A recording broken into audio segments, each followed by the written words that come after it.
Hello, I'm the Nostalgia Critic. I remembered so you don't have to.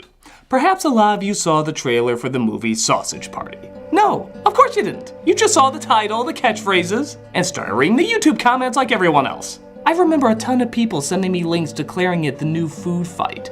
But much to the surprise of, every single person who ever lived, it was actually getting good reviews. No, not just good, great. Word of mouth started spreading as well, and soon the movie became a hit. Why? Because apparently the movie has clever satire, thought-provoking commentary, and a scenario that helps make its point. This movie. This got me thinking recently. Why start now? I've taught you well that this isn't the first time this has happened. There's been several movies and shows that have been popping up over the past several years that seem like mindless nonsense, but either slowly or quickly reveal themselves to be smarter than they look. With many of them doing well, more and more have been popping up out of the woodwork. So this begs the question, is weird the new brilliant?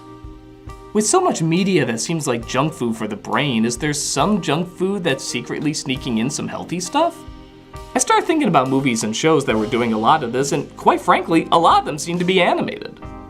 Popular shows like Adventure Time or Steven Universe have been praised for years for their in-depth look at identity and how it relates to social norms, whether it be family, friendship, or how viewing oneself can affect others as well as you. But if you were to put that on the summary of the show, very few kids would probably watch it. Hell, probably not even that many adults. Therefore, Adventure Time is about a teenage boy who wears fluffy white ears and a zany dog who can change into anything, and their wacky shenanigans in the magical land of Ooh. But since it's a magical land, you can do whatever you want. So maybe someone magically makes smaller versions of everyone that can be put under your control. Thus, we can explore how much a seemingly loving person can give or take when in complete power. Or maybe a magical crown that takes away your memory can serve as a heartbreaking allegory for Alzheimer's, and the empathetic tragedy that people suffer from it.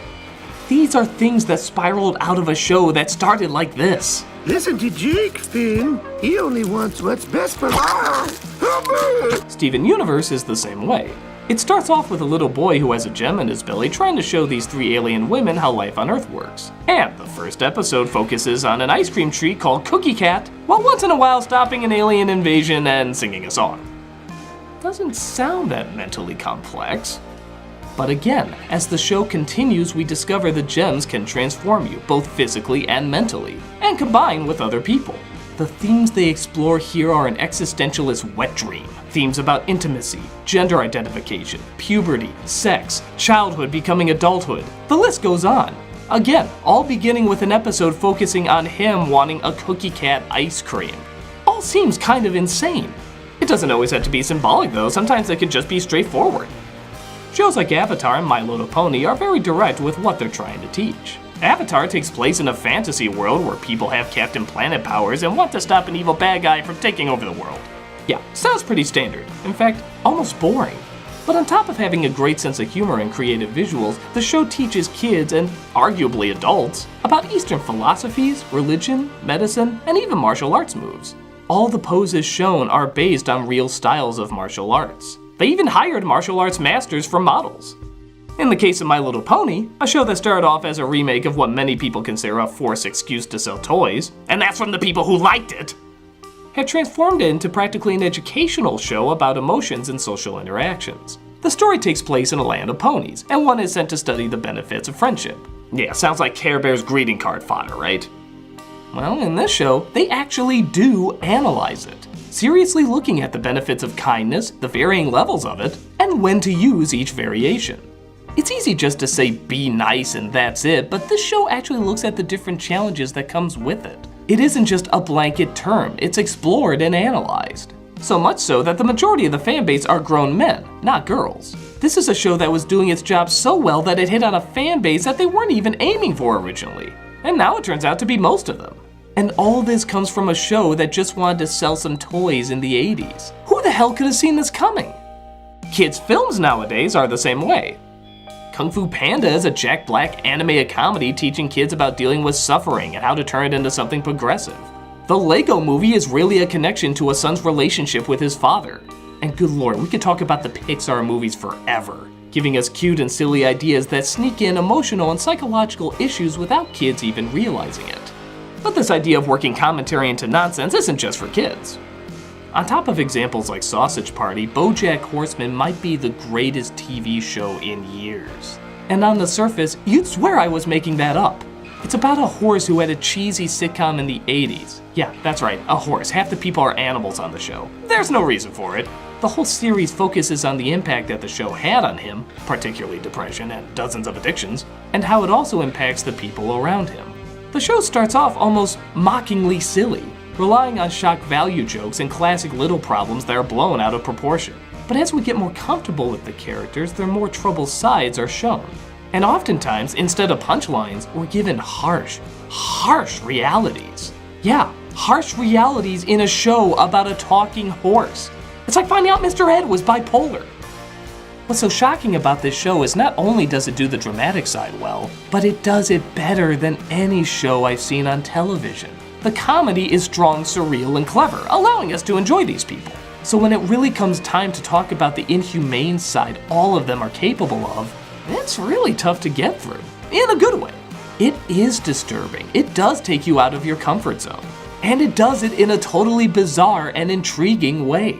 Maybe the constant reminder that set in the false world of Hollywood is what helps us see past the gimmick of talking animals. Maybe because we're so aware Hollywood is an illusion but forget the people behind it are real feeling creatures helps us identify with such a strange and hostile environment.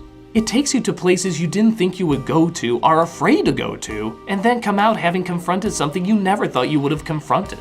All from BoJack 100% on Rotten Tomatoes Horseman. Where did this all come from? That these childish and dumb ideas can lead to deep and complex issues?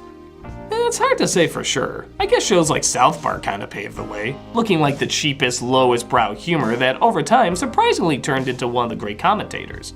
Because there were so low expectations, there was a freedom to do whatever they wanted. And not only did the creators know how to get people's attention, but they knew how to say something funny and interesting while they had your attention. But hell, you could go back further and point to The Simpsons. When they first came out, it was dismissed as crude shock humor. Yeah, The Simpsons were seen as shock humor.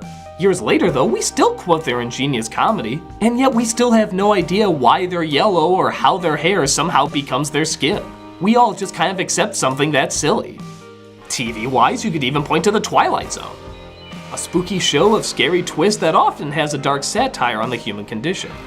I guess even comics can be thrown into that. Batman, Superman, and a ton of the Marvel stories are all being hailed now as the new Greek mythologies, with a lot of challenging ideas both psychologically and culturally. It's even been kind of a big thing in literature. Lord of the Rings and Narnia have a lot of religious connections for stories about wizards and magic. Animal Farm is obviously telling the rise of Stalin and communism, even though it's just about a bunch of barnyard animals. Even Wizard of Oz is technically an allegory on the populist movement. Yeah, no joke. There's actually a whole other layer that many of us miss. So I guess the real question is, if it can be done so well, when is it done poorly? I've gotten a lot of hate for saying this, but for me, it's films like Signs, District 9, and the Matrix films. The reason being, if you took the very obvious allegory out, the stories don't make any sense. There's a ton of plot holes, focusing issues, and character choices that don't add up. They focus so hard on what they're trying to say with their symbolism that they're forgetting to give you characters you like, choices you understand, and a narrative that makes sense.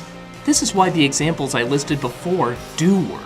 They want you to like the characters first. They want you to feel like you could live in these worlds. They want to make you laugh. They want you to have fun. That way, when they slowly work their way to the more profound scenes, you're emotionally there with them.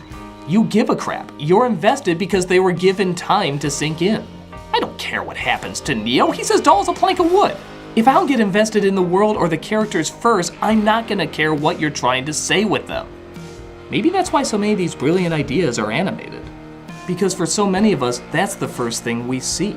We grow up with cartoons, they hold a certain place in our hearts, so they'll immediately get an emotional reaction when something happens to them. Some people can't get into animation and only see it as kid stuff, and that's a shame because a lot of kid stuff is acting more adult recently. Even the Looney Tunes and Rocky and Bullwinkle snuck in a lot of adult jokes, and they did it because they knew they had a medium where they could. And with all the technology that's available to us now, we are seeing worlds that can exist much faster and much better looking than we ever imagined. Maybe that's why so many of these weird but brilliant stories are happening right now. We certainly had a couple here or there in the past, but now it seems like there's more than ever. And many of them are still going. They know now that they can do it, and that people will watch and continue to watch. Their minds are open to being entertained, but also questioned.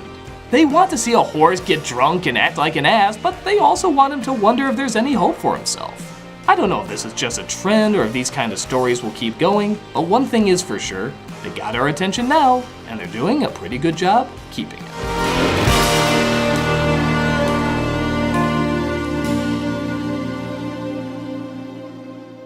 I'm the Nostalgia Critic guy, remember? So you don't have to. Coming next week is the third animated Titanic movie. Yes, it exists, you've asked for it for years, and I'm finally gonna give in. But you can see it now under Vessel's ad-free early access. Just $3 a month to see tons of people's videos early, as well as a bunch of other extra features. Check it out and get the early scoop.